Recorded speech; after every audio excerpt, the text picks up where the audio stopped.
మహాభారతాన్ని లిఖించమని వ్యాస మహర్షి గణేశుని సహాయం కోరినప్పుడు ముందు పెద్దగా ఆసక్తి చూపించడు గణేశుడు, తిరస్కరిస్తాడు.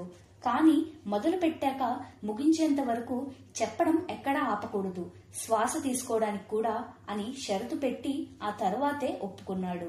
అదేవిధంగా నిర్విరామంగా రాసి గ్రంథాన్ని పూర్తి చేస్తాడు. మహాభారత గ్రంథం పూర్తవడానికి అక్షరాల 3 సంవత్సరాలు పట్టింది. దీనిని బట్టి ఒక పనిని మొదలు పెట్టేప్పుడు ఏదో ఆరంభ శూరత్వంతో కాకుండా ఏకాగ్రతతో మొత్తం చేయాలి అని, ఆ పని ముగించేంత వరకు పట్టుదలతో ఉండాలి అని మనం గ్రహించాలి. ఇలా గణేశుని జీవితాన్ని ఆదర్శంగా తీసుకుని సద్గుణాలను పెంపొందించుకుని మన జీవితంలోని కష్టాలకు సులభమైన ఉపాయాలను మనమే ఆలోచించుకోవచ్చు. కంటెంట్ నచ్చితే ఛానల్ ని లైక్, షేర్, సబ్స్క్రైబ్ చేయండి. నెక్స్ట్ వీడియోలో మళ్ళీ కలుద్దాం.